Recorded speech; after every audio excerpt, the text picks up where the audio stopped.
Ladies and gentlemen, welcome to episode 3 of the Blue Wave Chronicles. We have a lot to talk about for this podcast. We're gonna spend most of our time talking about the Shohei Ohtani situation. So we're gonna cover a couple things first, but we're pretty much gonna spend like 90% of our podcast talking about that because it's an absolutely bananas situation right now. But a couple things that did happen around the league that I wanted to talk about. First off, Blake Snell signs a 2-year contract with the Giants, which is pretty crazy considering, I was fully expecting the guy to get a $200 million contract. As a matter of fact, I was kind of hoping we would give him a $200 million contract. But I fully expected him to sign with the Yankees. I know there was reports that he got offered $150 million that I think he turned down because he ultimately wanted that $200 million, and now you're getting a 2-year contract.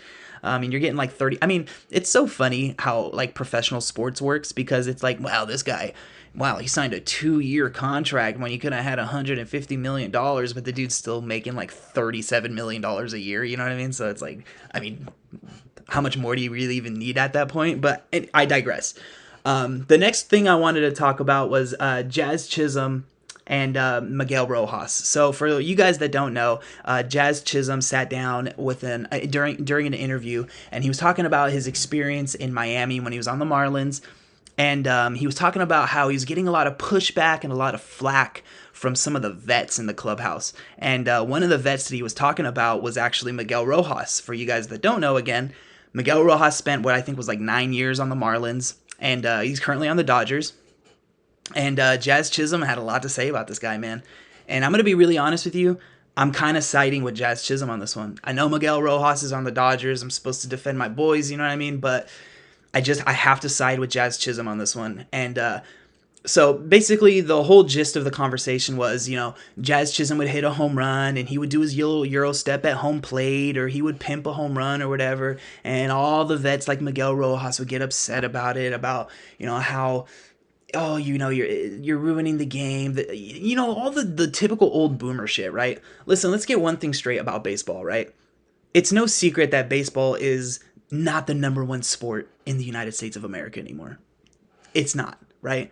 I think it's on its way back. I really wholeheartedly believe that baseball is on its way back, but we all know the reality of things, right? What do you think puts more people in the seats? What do you think gets people to buy tickets? Do you think you want to see Miguel Rojas hit a really sick single through the middle and round first base, and then, realize that he's not going to make it to second, so he runs back to first and he shakes the, first base coach's hand, and then he takes his lead? Yeah, that's super sick, dude. That's what we all want to buy tickets to see. I love watching people hit singles just so they can shake the first baseman's whatever and show good sportsmanship. Fuck that, dude. I want to see a dude throw the bat 20 feet up in the air when he hits a tank. I want to see disrespectful shit. I want to see pitchers yelling at hitters. That's why I love that moment Walker Buehler told that guy in the Diamondbacks to sit the fuck down. There's the all-time famous clip of that Louisville pitcher in college where he's walking off the mound and he looks at the batter and he just says, "Fuck you," in the most just clear pronunciation I've ever seen in my entire life. And you know what, man? That's what gets people to watch baseball. That's what gets people to buy tickets. This whole disrespecting the game, the whole Fernando Tatis Jr. situation on that 3-0 grand slam that he hit where everybody went up in flames about it. Oh my God, dude. When are we gonna progress past that point? When do we get to have fun? When do we get to... You know what I think of in this situation? I always think of Yasiel Puig and how unfortunate it is that Yasiel Puig came up at the time that he did, man. Because if Yasiel Puig came up in baseball, at the state of baseball right now, that dude would have been a superstar. But he was just like one generation too early to where it didn't work out. And it's so unfortunate, man, because, hey, big words up to Puig, man. We love Puig over here. But yeah, so that's the situation with Jazz Chisholm, man. I gotta support Jazz Chisholm on this one. Again, I also pulled a Jazz Chisholm rookie card out of a baseball pack one time, signed, autoed. It was pretty crazy. So I do love Jazz Chisholm for that too. But again, I digress again. All right, so let's get into the meat potatoes of this podcast, which is the Shohei Ohtani situation. It's a completely bizarre situation. I don't even know if I fully understand it. I just did a whole bunch of investigating on Twitter. which is basically me just scrolling, but, we're going to run with it. So there's a whole bunch of different reports and there's a whole bunch of different perspectives, but we're going to go ahead and just say the one that is released by like the mainstream media, like we're going to do the press release, if you want to say. Basically, Shohei Ohtani's interpreter was stealing money from Shohei Ohtani's account in order to place bets on sports through like directly through a bookie, right? And, Shohei Ohtani's legal team becomes aware that this is happening. They see this money is getting taken out of his account and is getting put to this place. So they bring it up to Shohei Ohtani's attention to say, hey, listen, man, your interpreter is scamming you. Heads up, right? That's the mainstream narrative, right? But there's also the conspiracies, right? And I know people don't like talking about the conspiracies because they're like, you shouldn't talk about them. You should get in light. But you know what, dude? I just think they're kind of fun, you know what I mean? And I don't think they're true, but it is fun. It's fun, dude. Conspiracies are fun, man. And how often you get baseball conspiracies? Let's be real. So we're going to go ahead and fucking dive into this, right? Here's what I believe happened. This is what I believe happened. Again, no evidence, no nothing. This is how I picture the situation handled itself, right? Shohei Ohtani's interpreter goes into massive debt making bets on sports, right? And he gets into a lot of trouble. He goes way into debt, right? So he pulls his homie Shohei Ohtani to the side and he goes, hey man, listen, somebody wants to like chop my feet off and put them in a fucking blender, buddy. I need $4.5 million immediately. Like it's game over for me, right? And Shohei, being Shohei, was probably like, you know what, dude, here's $4.5 million. I fucking piss money. Here you go. Pay off your debt. Don't get your feet blended up. I'm just trying to be a good friend. Here you go. Here's $4.5 million casual. I'm Shohei Ohtani. No big deal. And his legal team caught wind of that and said, hey, if people find out that you did that, it's going to look really bad. It's going to be really bad. So what we have to do is we have to bury the interpreter. We got to bury the interpreter. We got to say, listen, man, we didn't do anything wrong, but the optics of it are going to look bad. And we all know how the media works and it's going to be game over. And again, I don't know. I can't remember if I said that's what I think happened or if that's just if I did say that, let me reiterate by saying that's the conspiracy that I'm going to create. Okay. But who knows? I also just heard another report, which is, it's kind of funny because I don't even know why I said the first part, because this next part I'm about to tell you guys completely dismantles the whole conspiracy that I just created and spent so much time making. But apparently, Shohei Ohtani actually found out like at the same time that like everybody else did. So when the news broke about it, like he found out at the same time. So the story goes like Shohei Ohtani's in the locker room and his interpreter just stands up and is like, hey guys, just heads up, a really horrific story about me is about to come out. My bad, Shohei, when you find out about this, but like I've been stealing money from you and my bad. And Shohei was like, excuse me? And that's pretty crazy, man. It's pretty crazy. Apparently, Shohei Ohtani's legal team has actually reached out directly to authorities in order to get like the FBI in to like investigate what's happened, which is kind of the polar opposite of what happens when stuff like this happens. So again, if that isn't the most crystal clear picture of innocence when you're literally begging the FBI, yo, come and take a look at this. We're doing nothing. I mean, what a shitty situation, though, man.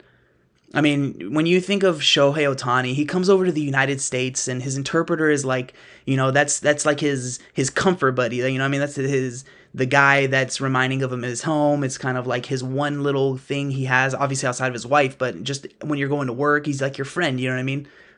And he's your interpreter for so long, and then you find out that he stabs you in the back like that. Oh, that's so crazy to me.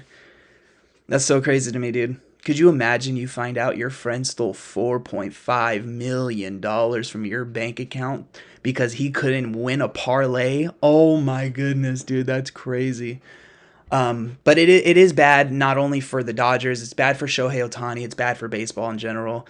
You just never like these kind of scandals because you guys all know how it works, right? No matter how much evidence gets pushed forward, literally they could put out the most crystal clear evidence of all time about this right now, and no matter what, Shohei Ohtani is going to be a degenerate gambler on Twitter for the rest of his life. Every Shohei Ohtani highlight forever is just going to be littered with these morons spouting off about, wow, what a degenerate gambler, all that stuff, dude. Oh my God, I can already see it. But you know what? That is the world of social media, unfortunately. It is what it is. I know I've been guilty of it quite a few times, you know what I mean? I know, Fernando Tatis Jr. is going to do something and I'm going to bring up a motorcycle at some point. So I'm guilty of it. I can't hate other people for doing it. But it is unfortunate for Shohei Ohtani. And just terrible timing, man. Like, there's all the hype about the Korea series. It's like these regular season games. And for that to kind of happen in the middle of it is kind of crazy. But it also kind of leads me to another point. I don't know about you guys, but I'm just speaking, like, for me, I had no idea that we were going to play 2 regular season games in Korea and then fly back to the United States and then keep playing spring training games. I'm not going to lie to anybody. I thought we were going to come back, and when we came back, that's when, like, the season would start. And, like, all the other teams would just start playing the regular season games. How I missed the memo on this, I don't know, but I'm thrown for a loop on that. But the reason why I bring that up is because, for those of you who don't know, Yoshinobu Yamamoto had a disaster class today, guys. Oh my goodness gracious. 1 inning. I think it was 5 earned runs. Literally only pitched 1 inning. Last podcast, we talked a little bit about Yamamoto's shakiness and how we were going to attribute it to, getting familiar with the environment and testing and tinkering with some pitches in certain situations. But, buddy, when you go into the regular season, all right, and you're wearing a goddamn Los Angeles Dodgers jersey and you just signed your $324 or $325 million contract, I'm going to need more than 1 inning from you, buddy. All right? I'm going to be real honest with you. I'm going to need more than 1 inning from you, okay? Now, granted, the reason I brought up the thing about the spring training schedule is because we are going to get to go back to spring training. And hopefully he got some kind of clarity. Hopefully the lights were just too bright for him. And he was like, oh my goodness gracious, I really got to figure this out. And he tweaks a couple things and he figures it out. I know he did mention that he was pretty sure he knew what was the cause of his kind of meltdown. So hopefully he does kind of realize that and he's able to address them because, listen, we just cannot go through another season of just no starting pitching. If granted, I know I'm being like the farthest side of cynical about Yamamoto right now, but it's because I'm goddamn frustrated, man. All right, I want to win a fucking World Series. I want a World Series that nobody can talk shit about, one that's undeniable, and that's what I want. So when Yamamoto is pitching 1 inning after signing a $325 million contract, we're going to be a little bit pissed off, all right? But again, he's 25 years old. He's going to figure it out, man. All right, I think he's going to be nasty.